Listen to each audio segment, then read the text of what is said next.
के झुरमुट में सूरज शाम के पंछियों संग विदा हो रहा है।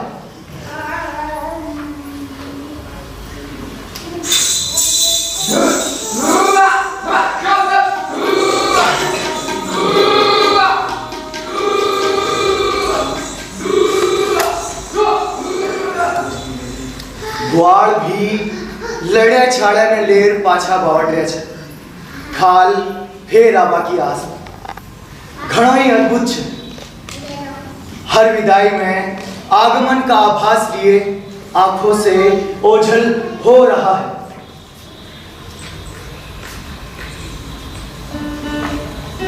आओ है सखी विदाई को विदा करें नव आगमन की आस में।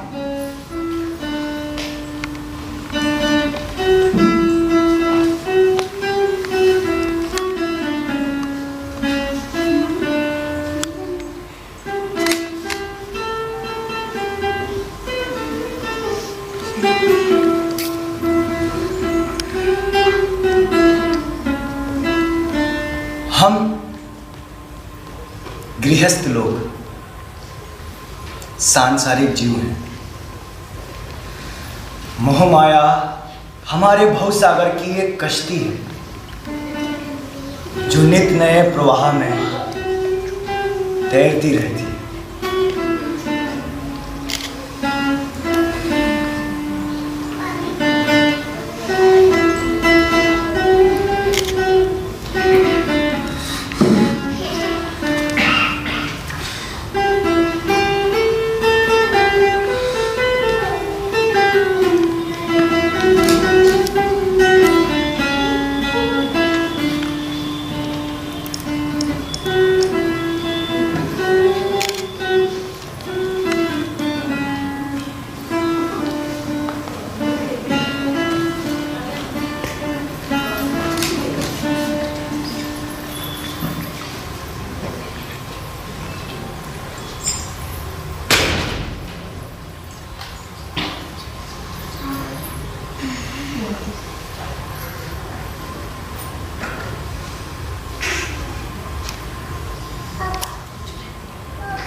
बाप का रुदन बाप ही जाने।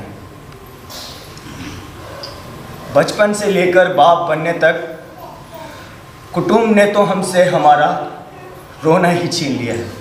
लेकिन आज मन भर आया है। हमारी लाडली हंसती खेलती उठती पड़ती आज जा रही है दूर, बहुत दूर। और म्हारी कोयलड़ी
ससुरा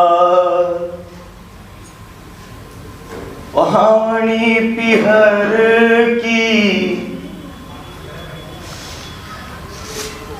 चली ससुरा।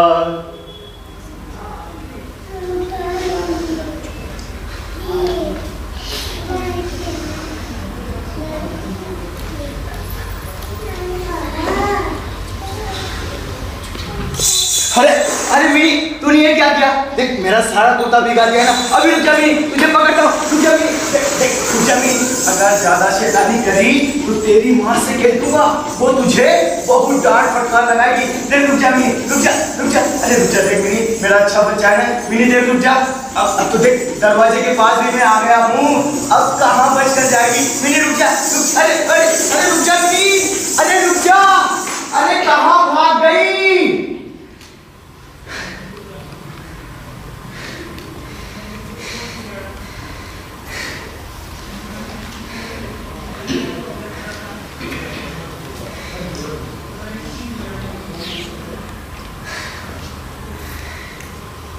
तो याद छी हमारी हंसती खेलती चंचल लाडली मिनी। अब या 5 ही बरस की छे और बोलबो चालबो तो या पैदा होगा के 1 साल बाद ही सीख ली छी। तब से लेकर आज तक या इतनी बोले छे, इतनी बोले छे, इतनी बोले छे कि थाने काय बताऊं कितनी बोले छे। सुबह से लेकर शाम तक बस चपर चपर चपर करवा में रहो छे।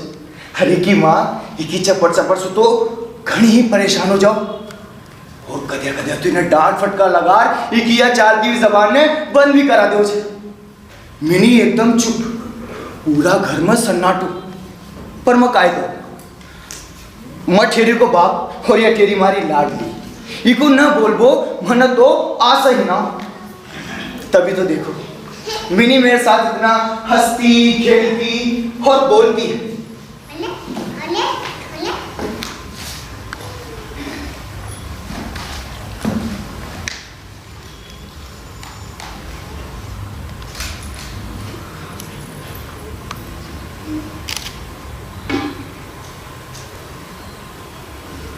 आज फिर सवेरे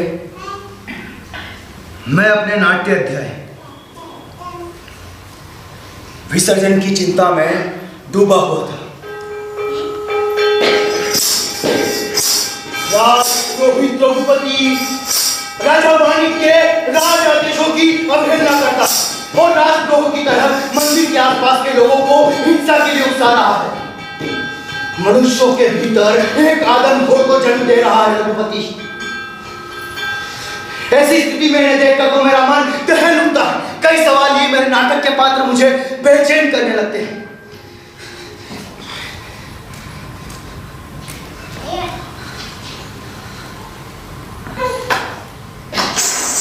अरे मिनी बेटा, तू मैं जब भी अपने नाटकों के बारे में लिखता रहता हूँ तो है कि अपने ही सवालों की फुलझड़ी लाकर मेरे सामने आ धमकती है। अब बोल क्या बात है?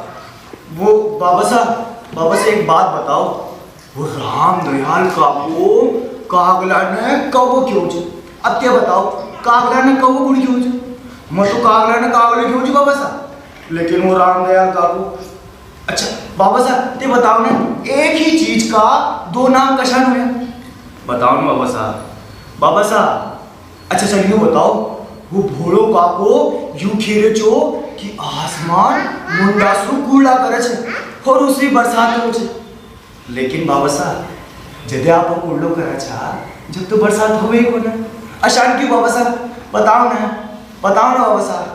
अब तुम्हारी बात तो सुनी न रिया, लिखवा में लाग रहे छे। अरे नहीं मिनी, मैं थारी बात भी सुन रही हूँ। देख ये संसार में अलग अलग लोगों की अलग अलग भाषा छे। जीना जशान ठीक लागे वो वशानी बोले छे। अब जो मिनी तरह भी ठीक लागे तू भी वशानी बोल। अब मैंने मारो काम करवाता, तू जा भोला के साथ जाकर खेल। लेकिन मिनी यहां से गई नहीं। उसके मन में एक और सवाल खटक रहा था और वो ऐसा सवाल था जिसे सुनकर तो मैं खुद भी सब पका गया। बाबा साहब एक बात पूछूं? माँ था कि काई लागे छे? हर मिनी ये कैसे सवाल पूछ लिया? इधर इधर। अरे मिनी बेटा, अबार तो तू 5 ही बरस की छे और अबार से ही इतना बड़ा बड़ा सवाल। अब काय बताओ मिनी तना, थारी माँ मारी साड़ी लागे छे।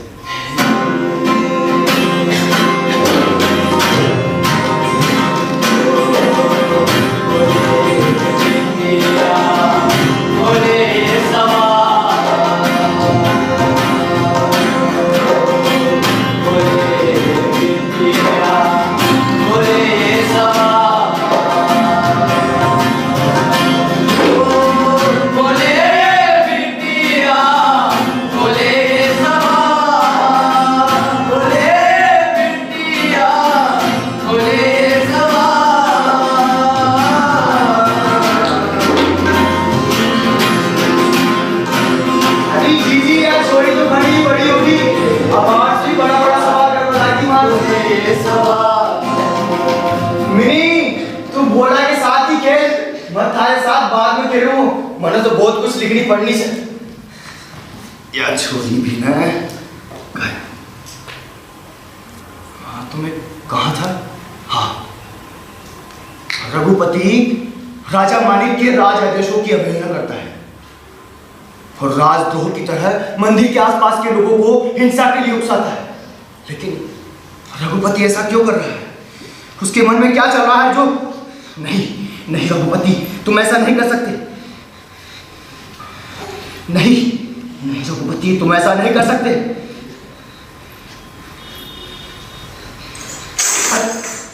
अरे मिनी बेटा, मैंने तुझसे कितनी बार मना किया कि जब भी मैं लिखता पढ़ता रहूं तब मेरे पास आकर मत बैठा कर, लेकिन तू है कि मानती ही नहीं। मैंने तुझसे कहा था ना कि तेरे साथ बाद में खेलूंगा। अच्छा ले आ, चल अभी खेल लेता हूँ। क्या खेल रही है? अटकन बटकन, ले आ, आजा आजा। अटकन बटकन दही चटकन, अटकन बटकन दही चटकन, मिनी बेटा पूरा दही खाएगा। आ आ आ हाँ मिनी, तुझे तो ये खेल बड़ा पसंद है ना, तू तेरी माँ के साथ भी खेलती होगी।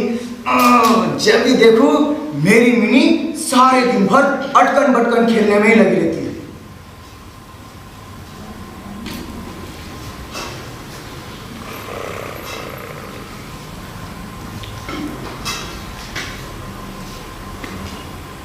इधर इधर मिनी ने मेरे साथ अटकन बटकन खेलना शुरू किया, जबकि मेरे इस नाट्य अध्याय में सुंदर उपवनों से घिरा हुआ त्रिपुरा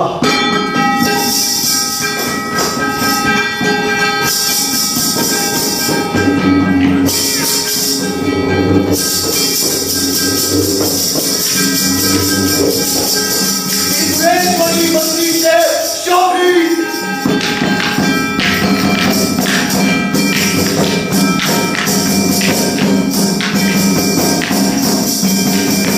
देखो, तू उस मंदिर में राजपुरोहित रघुपति देखा अपने अभिमान के चरम स्नान में सराबोर है।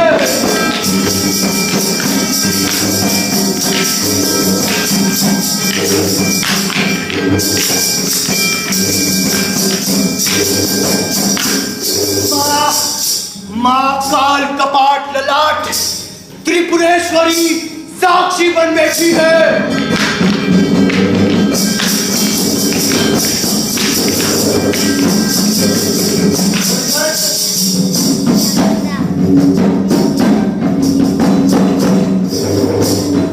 राजा मानिक और उसका भाई नक्षत्र राय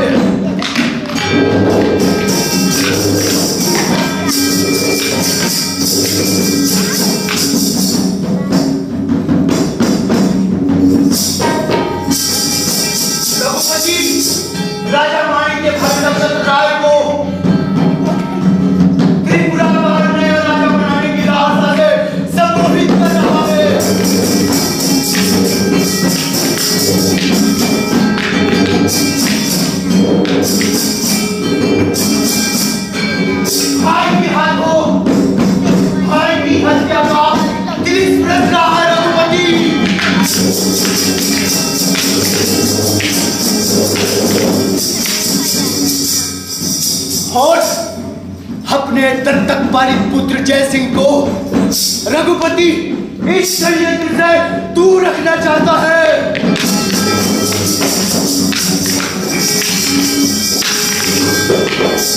लेकिन यह क्या?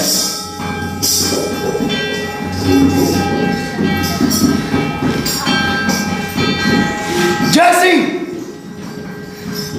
हम तुम्हारे पिता हैं, इसका मतलब यह नहीं कि तुम हमारे षड्यंत्र के बीच आकर खड़े हो जाओ। जाओ यहां से।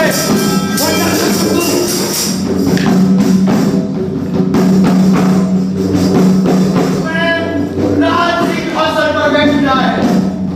इस युवक की बातों में मत आना। लगे रहो अपने काम में, लगे रहो।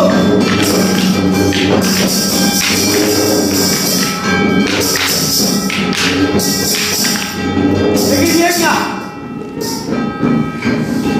जय सिंह के भीतर एक अद्भुत महाप्रेम की ज्वाला प्रज्वलित हो उठती है।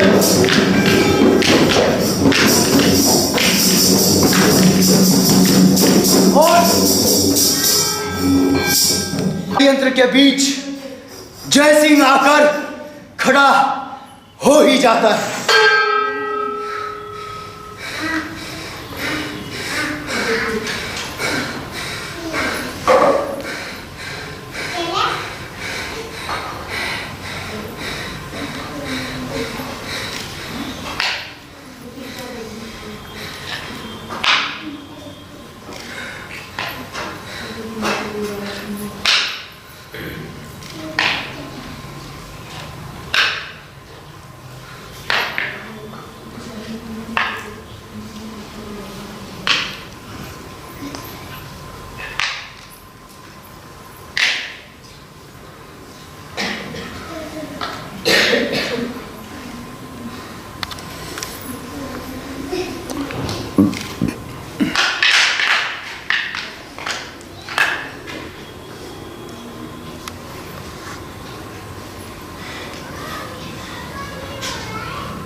मिनी, तू यहाँ खेलती खेलती कमरे की खिड़की के पास क्या करने लगी? अरे किसको बुलाने लगी? मिनी रुक जा, अरे रुक जा मिनी। किस? काबुली वाला, ओ काबुली वाला। मैंने जाकर देखा कि मिनी किसी काबुली का आवाज दे रही। मेले कुचेले ढीले ढाले कपड़े पहने,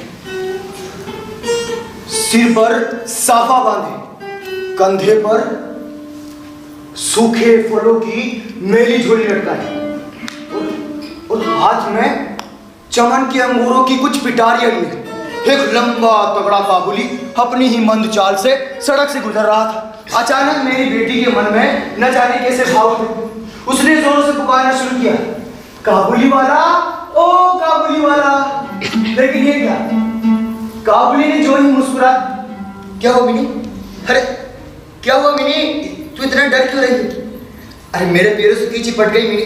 अब देख तू मिनी, तू बुलाएगी तो वो तो आएंगे ना।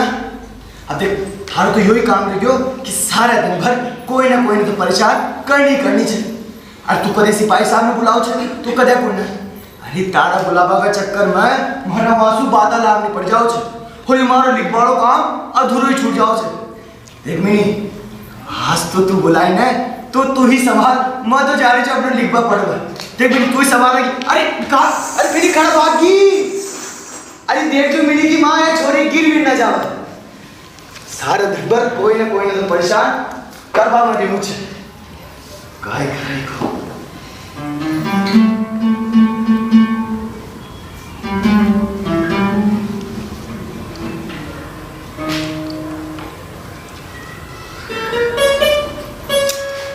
हाँ भाई, आया आया भाई आया। अरे अरे हाँ, अरे हाँ हाँ, वो मेरी बेटी ने आवाज लगाई और देखो भीतर चली गई। मैं रविंद्र, आप आइए, बैठिए काबुल भाई, बैठिए।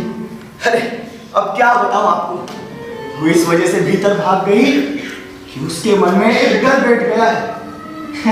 अरे डर इस बात का कि उसे लग रहा है कि आपकी झोली के भीतर उस जैसे और भी जीते जागते बच्चे निकल सकते हैं। पता नहीं काबुल भाई कि उसके मन में ये डर न जाने कहां से बैठ गया।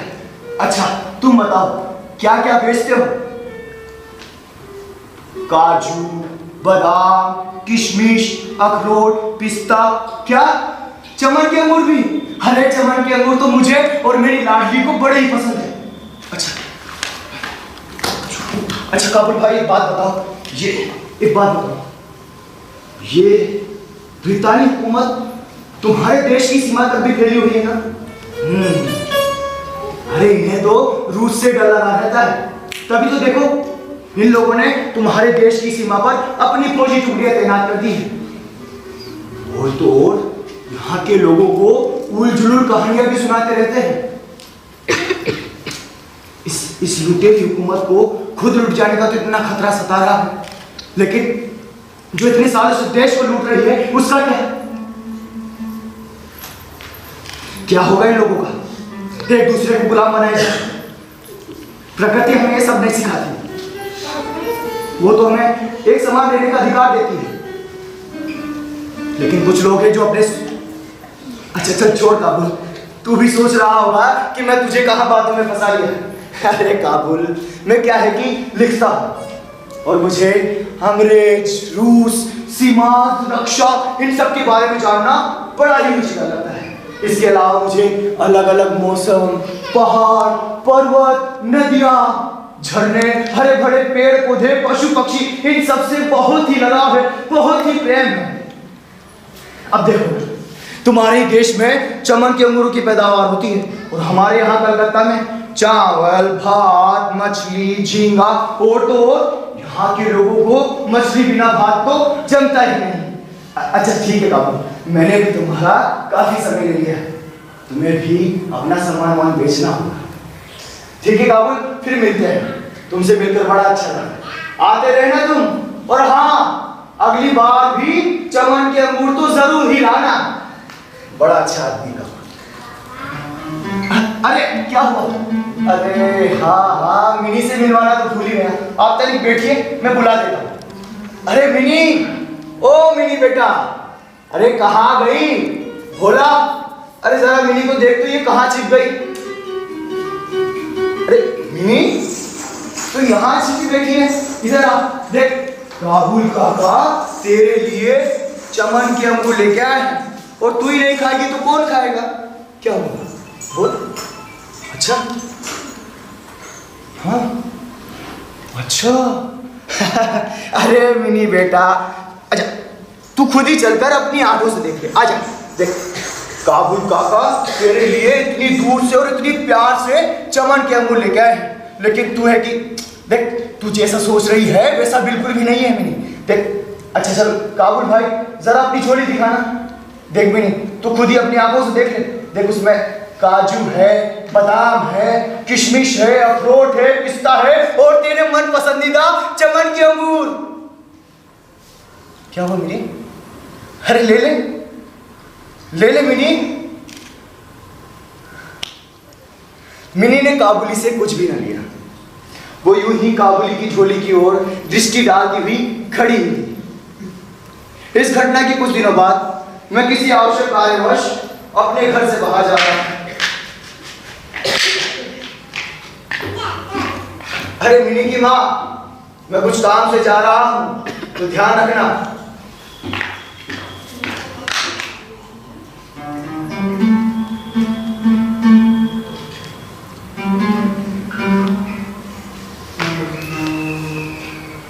घर से बाहर निकलकर देखा तो मिनी काबुली से हंस हंस कर बातें कर रही है। लेकिन ये कैसे संभव हुआ? कल तक तो जो मिनी काबुली से इतना डर रही थी, आज उसी के साथ हंस हंस कर बातें कर रही है। शायद मिनी को अपने 5 वर्ष के जीवन में मेरे अलावा काबुली मिल गया हो, जो उसकी बातों को इतनी ध्यान से सुनता हो। मैंने देखा कि मिनी की झोली में काजू, बादाम, किशमिश। अरे भाई, इसे ये सब क्यों दे? अरे आइंदा से कभी मत देना, ये लौट ले।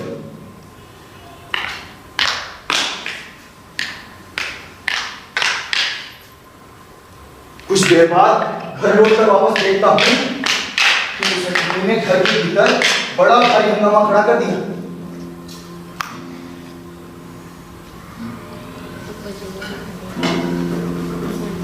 मिनी की माँ मिनी से डांट डपट कर पूछ रही, अरे क्या हुआ मिनी की माँ? मिनी को इस तरह से क्यों डांट रही? अरे मिनी, बताइए ठंडी कहाँ से पाई? अरे बताइए भी। अरे मिनी की माँ, तुम मुझे बोलोगी क्या बात हो गई? अजी देखो ना, न जाने कहाँ से ठंडी पाई है और बता भी नहीं रही। मिनी बेटा, बता दो अपनी माँ को, कहाँ से मिली है ठंडी? अरे बाबा साहब, वो काबुली वाले ने दी है। क्या? अरे तूने काबुली वाले से ली कैसे? बाबू साहब, माँ वो मैंने मांगी नहीं थी, अपने आप ही दी है, अपने आप ही दी है। अरे आइंदा से कभी ऐसा किया ना तो तेरा घर से बाहर निकलना बंद। मैंने कहा था ना आपसे, न जाने कहाँ से ठंडी पाई है और ऊपर से काबुली वाले से ले ली। मुझे तो थोड़ा टोका लगता है।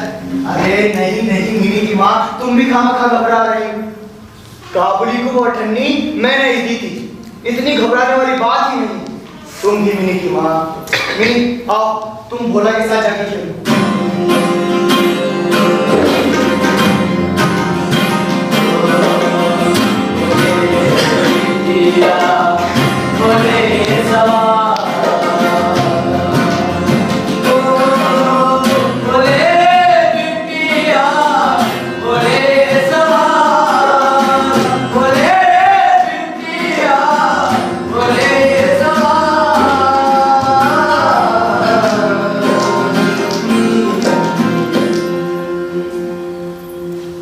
काबुली और मिनी की है दूसरी भेंट थी, सो बात नहीं। इन दिनों काबुली रोज आता रहा और मिनी को काजू बादाम की रिश्वत दे देकर उसके छोटे से हृदय पर बहुत अधिकार कर लिया। मिनी जब भी काबुली को देखती तो पूछती, काबुली वाला, तुम्हारी झोली के भीतर क्या है?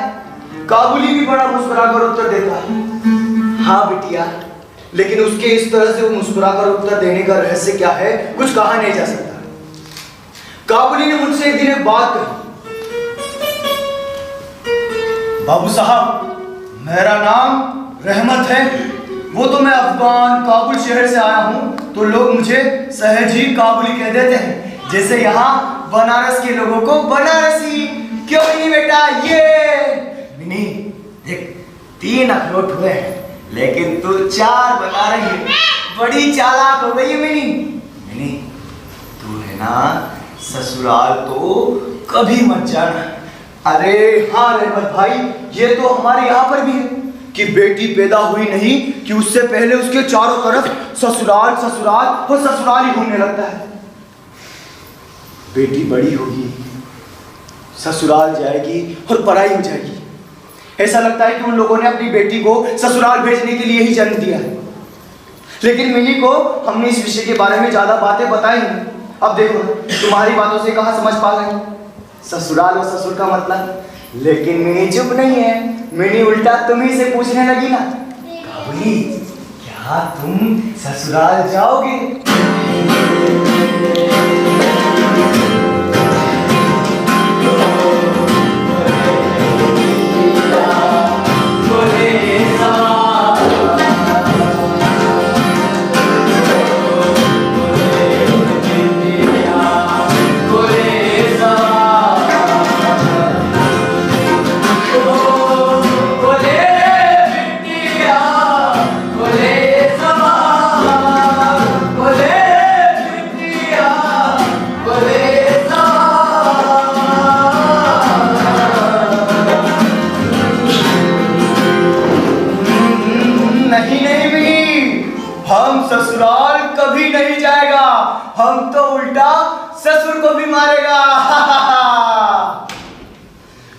काबुली ससुर नामक किसी अनजाने जीव की दुर्व्यवस्था की कल्पना करके खूब हंसते हैं। इसी तरह दिन बीतते गए, रात ढलती गई और देखते ही देखते जाड़े की सुहावनी ऋतु आ गई। पूर्व युग में इसी समय राजा लोग दिग्विजय के लिए कूच करते थे, लेकिन मैं कलकत्ता छोड़कर कभी कहीं नहीं गया। शायद इसलिए हमारा मन ब्रह्मांड में घूमा करता है। किसी विदेश का नाम आगे आते ही मेरा मन वही की उड़ाने लगाने लगता है। इसी प्रकार जब किसी विदेशी को देख लूं तो मेरा मन वो हिमालय की व्याकुल कर देने वाली हवाएं, वो ऊंचे ऊंचे पहाड़, वो हरे भरे जंगल, वो बहते झरने, बहती नदियां और इन सबके बीच में एक छोटी सी कुटिया का दृश्य देखने लगता हूं और मन में एक उल्लासपूर्ण स्वतंत्र यात्रा की बात जाग उठती। पर क्या करूं, अपने इस छोटे से घर से बाहर निकल ही नहीं पाता। शायद इसलिए ही मैं अपने इस छोटे से कमरे में बैठा बैठा ही काबुली से ही गपशप लड़ाकर भ्रमण का बहुत कुछ काम निकाल लिया करता हूं। मेरे सामने काबुल का पूरा चित्र खींचा था।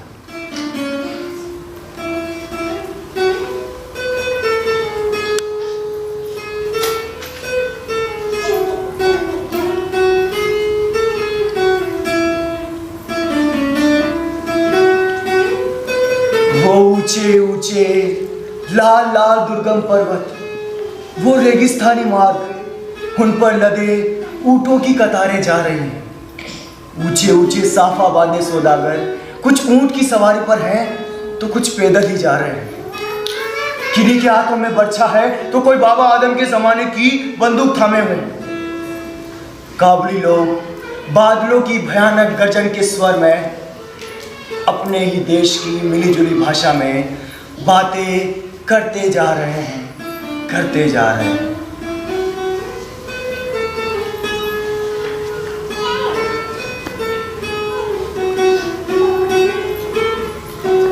अरे कहाँ कौन है? अरे मिनी की माँ, कोई भी तो नहीं है बाहर। अरे वो तो सब्जी वाला है जो आवाज दे रहा है, तुम भी काम खा।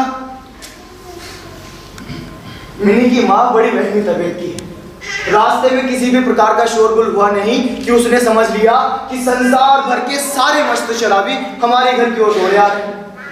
उसकी नजरों से दुनिया इस छोर से लेकर उस छोर तक चोर, डकैत, मलेरिया, तिलचट्टे रोग और अंग्रेजों से भरी पड़ी है।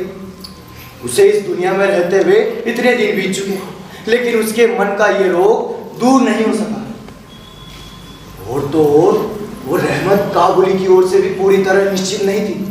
उस पर भी विशेष नजर रखने के लिए मुझसे बार बार अनुरोध करती, लेकिन जब मैं उसके इस अनुरोध को हंसी के आवरण में ढकना चाहता तो मुझसे एक साथ कई प्रश्न पूछ बैठती। क्यों जी, मैं क्या मजाक कर रही हूं? क्या काबुल में गुलाम नहीं बिकते? क्या इतने लंबे तगड़े आदमी के लिए छोटी सी बच्ची को उठा ले जाना असंभव है? बोलिए।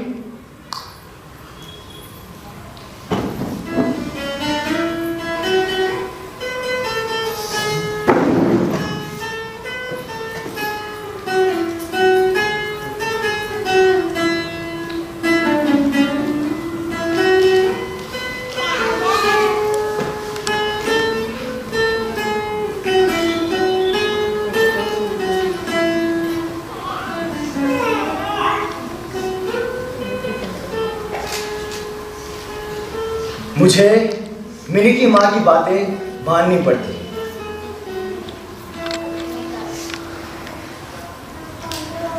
भले ये बातें नितांत असंभव हो, पर भरोसे के काबिल नहीं। भरोसा करने की शक्ति हर एक व्यक्ति में समान भी नहीं होती, लेकिन फिर भी मैं बिना किसी दोष के रहमत को अपने घर आने से मना न कर सकता।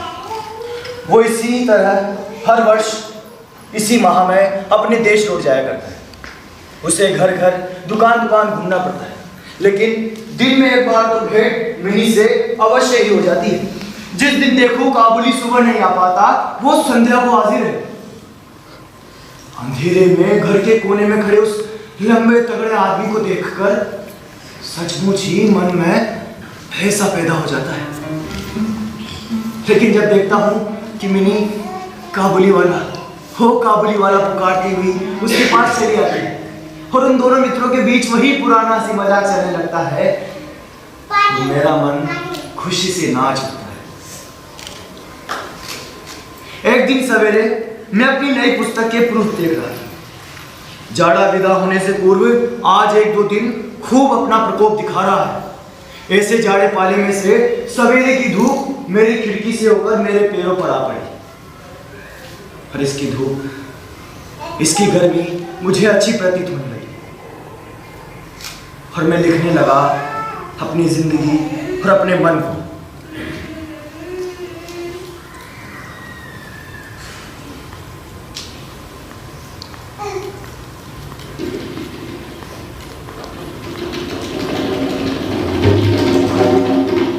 भोला, अरे भोला, बाहर जाकर देख तो ये शोर कैसा।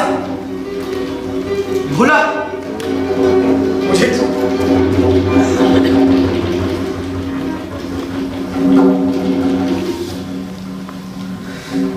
मैंने जाकर देखा कि रहमत, सिपाही साहब, रहमत तुम्हारे कुर्ते पर खून के दाग कैसे? बोलो रहमत, बोलो। सिपाही साहब आपके हाथ में छू रहा। बोलो रहमत, कुछ तो बोलो, क्या हुआ है? बोलो, बोलो रहमत, बोलो।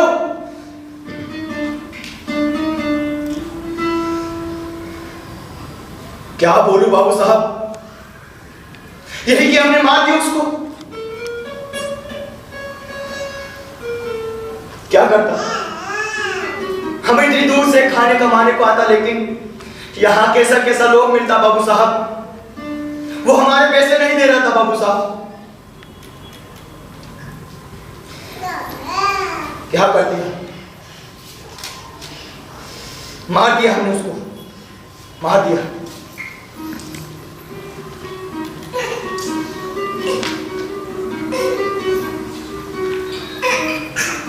रहमत, तुमने?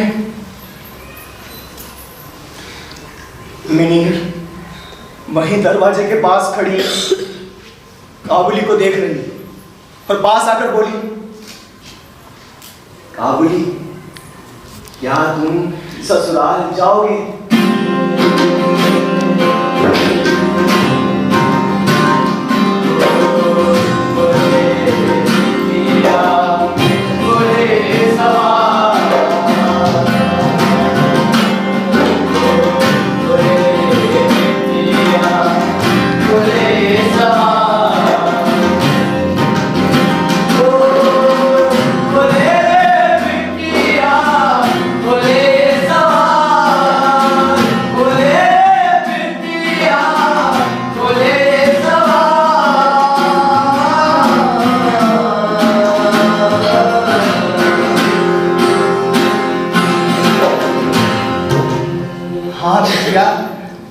वही तो जा रहा।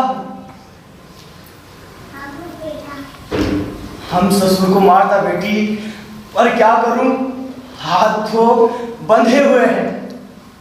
रहमत जान गया कि उसका ये जवाब मिली के चेहरे पर हंसी ना ला सकेगा।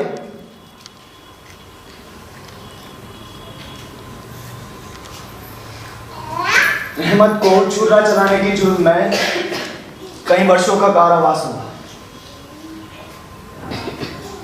और हम भी अपने नित्य के कामों में व्यस्त होकर दिन पर दिन बिताने लगे।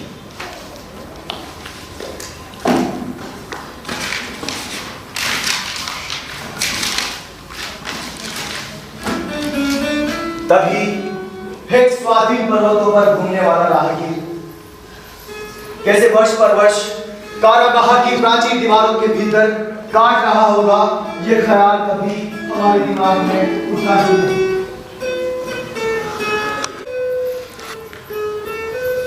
मिनी,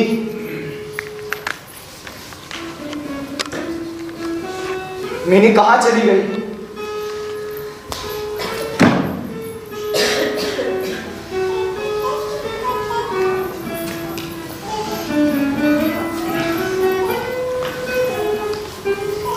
मिनी अब बड़ी हो गई है, इतनी बड़ी कि अब तू अपने बाबूजी के कमरे में दिखाई भी नहीं दी। समय कितना निदारू है, मुट्ठी में भरे रेत सा यूं ही सरकता जाता है। मिनी यही मेरे साथ अटकन बटकन खेला करती थी, लेकिन आज तो अपने बाबूजी के कमरे में दिखाई भी नहीं देती। उसने सहज ही अपने पुराने मित्र को भुलाकर पहले तो सखा और सखियों के साथ मित्रता जोड़ी। फिर जैसे जैसे उसकी आयु बढ़ती गई, वैसे वैसे सखा के बदले सखियां जुड़ने लगी।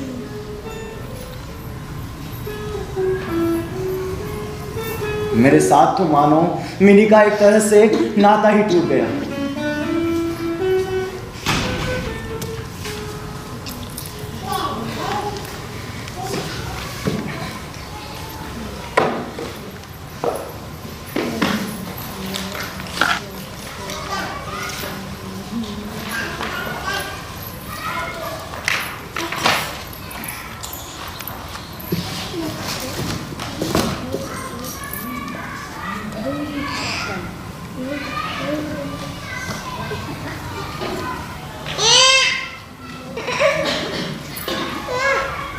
वर्षों बाद आज फिर शरद ऋतु आई। मिनी की सगाई की बात पक्की हो गई है। दुर्गा पूजा की छुट्टियों में उसका विवाह भी हो जाएगा। कैलाश वासिनी के साथ साथ हमारे घर की आनंदमय मिनी भी माँ बाप को घर सूनो छोड़ ससुराल चली जाएगी।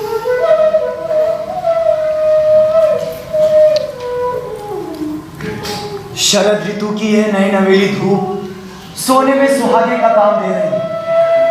और इस धूप की आभा ने तो हमारे घरों पर अनोखा ही सौंदर्य बिखेर दिया। सवेरे दिवाकर के आगमन से पूर्व ही हमारे घर में शहनाइयां बज रही।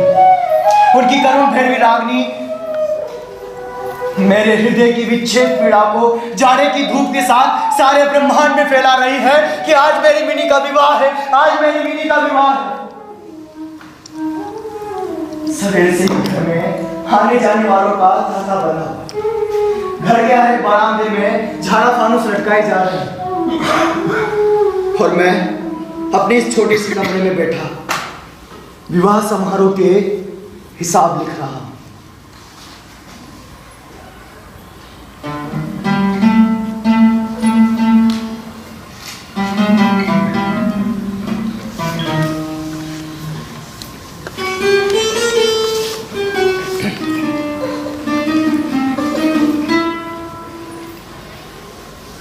पहले तो मैं उसे पहचान न सका, न तो उसके पहले जैसे लंबे लंबे बाल थे और न कंधे पर पहले जैसी वो मेली कुचेली झोली।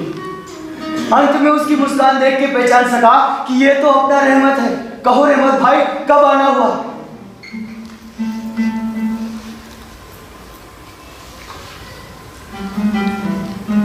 बाबू साहब, कल शाम को ही जेल से छूटा। ये सुनते ही उसके शब्द मेरे कान में खट से बज उठे।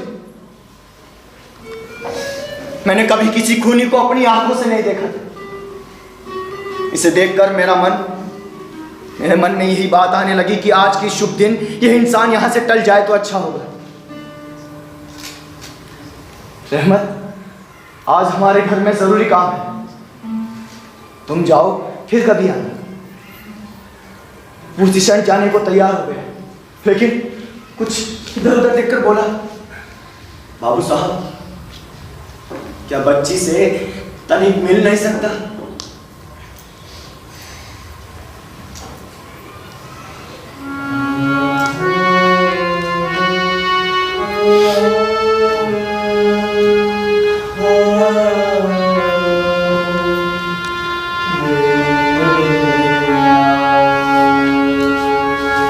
बच्ची, शायद रहमत भूल गया कि मिनी अब बच्ची नहीं रही, वो बड़ी सयानी, और आज तो उसका विवाह भी।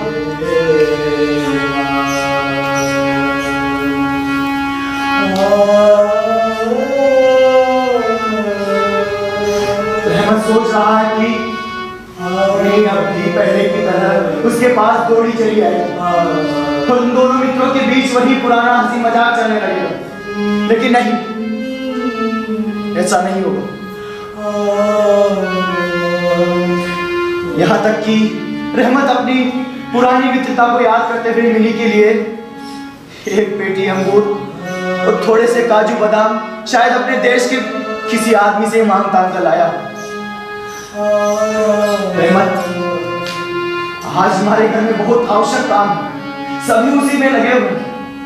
मैं किसी से भेंट न करा सकूं। तुम जाओ, फिर कभी आना। वो कुछ उदास सा हो गया। उसकी उदासी देखकर मेरे हृदय में पीड़ा की लहर दौड़ गई। मैं सोच ही रहा था कि उसे वापस बुलाऊं, लेकिन देखा कि स्वयं ही चला आ रहा है। कहो रहमत, क्या बात? बाबू साहब, ये कुछ काजू बादाम बच्ची के लिए लाया था, उसे दे दीजिएगा। मैंने सामान लेकर कुछ पैसे देने चाहा, लेकिन उसने मेरा हाथ थामते हुए कहा, बाबू साहब, पैसा रहने दीजिए। आपकी बहुत मेहरबानी है बाबू साहब, पैसा रहने दीजिए। मैं आपके घर में इतने दिनों तक आता रहा, लेकिन आपने मुझे एक दिन भी अपने घर आने से मना नहीं किया। पैसा रहने दीजिए। और मैं सौदा बेचने नहीं आता था बाबू साहब।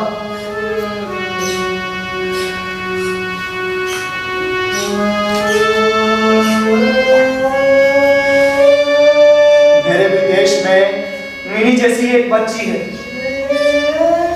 मैं उसी की याद कर करके मिनी के लिए थोड़े से काजू बादाम ले आया करता था बस।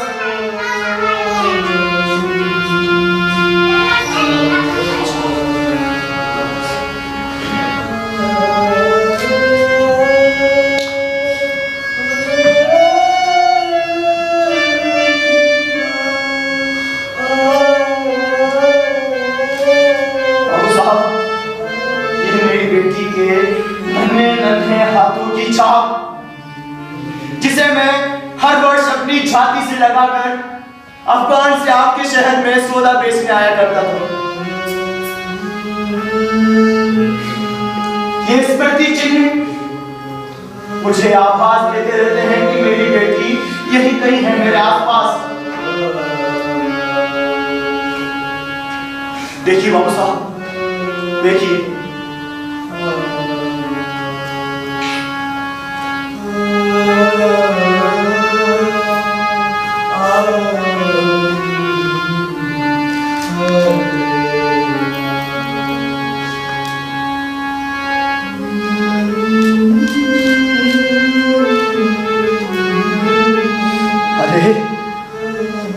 ये तो सचमुच ही मेरी मिनी की याद दिलाते हैं। इसे देखकर तो मैं ये बात सचमुच ही भूल गया कि वो एक मामूली कंपनी वाला है और मैं उच्च वंश का रईस। मुझे लगने लगा कि जो वो है वही मैं हूं। वो भी एक बाप है और मैं भी।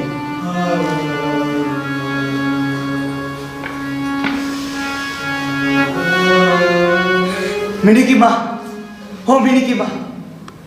अरे काका, जरा मिनी की माँ को बुलाओ तो। मिनी की माँ, देखो, रहमत आया है इतने सालों बाद मिनी से मिलने। क्या तुम अब भी? अरे मिनी की माँ, रहमत मिनी को अपनी बेटी की तरह स्नेह करता है। जाओ, बुलाओ उसे और उसे कहना शर्म लगे तो अपनी सखी को भी साथ ले। रहमत, मिनी आती होगी। ये देखो, आ गई मिनी। देखो, ये मिनी है जिसके साथ तुम खेला करते थे। 2 ऐसे किशमिश, 2 काजू बादाम। क्या हुआ रहमत, बोलो। देखो, आज इसका विवाह संयोगवश देखो आज ही के दिन तुम हमारे घर में पधारे।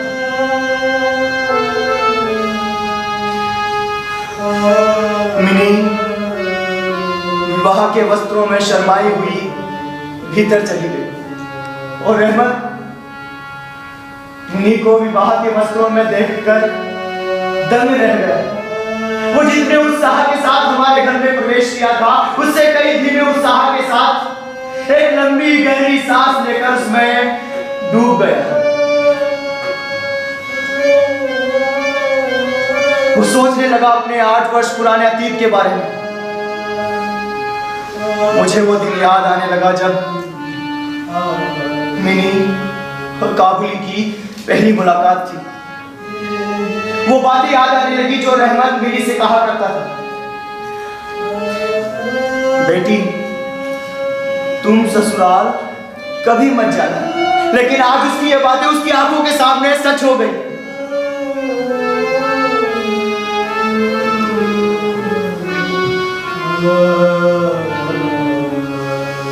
रहमत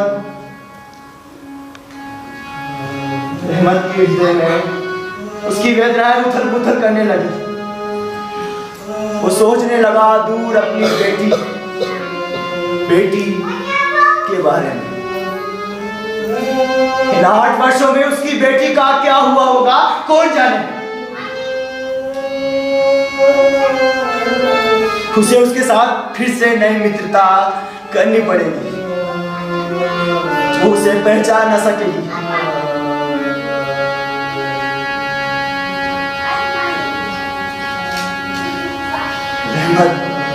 यही हमारे घर के आंगन में बैठा शहनाई की करुण भैरवी रागनी में लीन होकर सोच रहा है अपनी बेटी के बारे में। कैसे जाऊंगा मैं, कैसे पहचान सकेगी वो मुझे।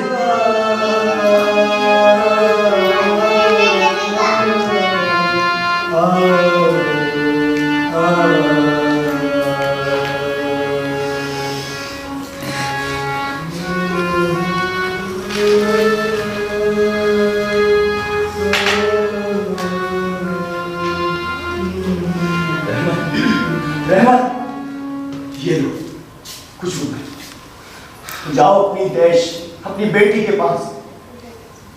तुम दोनों के मिलन से मुझे बहुत खुशी हुई। जाओ रहमत जाओ।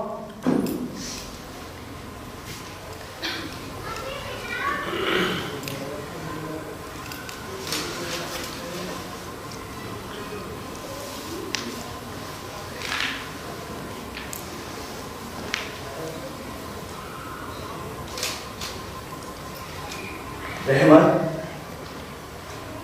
हमारे घर के आंगन से विदा होकर दूर बैठी अपनी बेटी से आज मिलने जा रहा है। और इधर जो इतने वर्षों से मेरे साथ थी आज वो मुझसे जुदा होने जा रही है।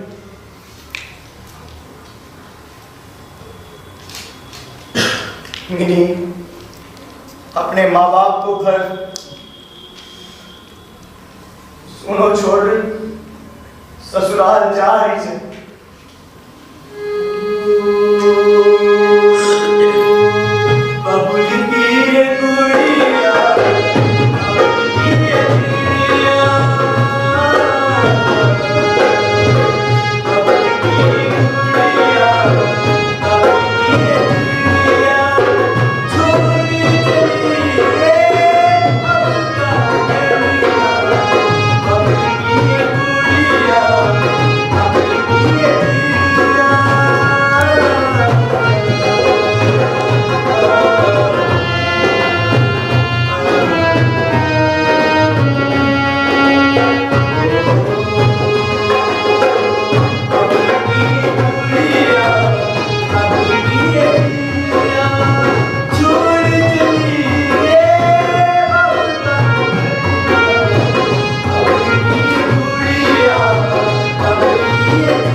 हम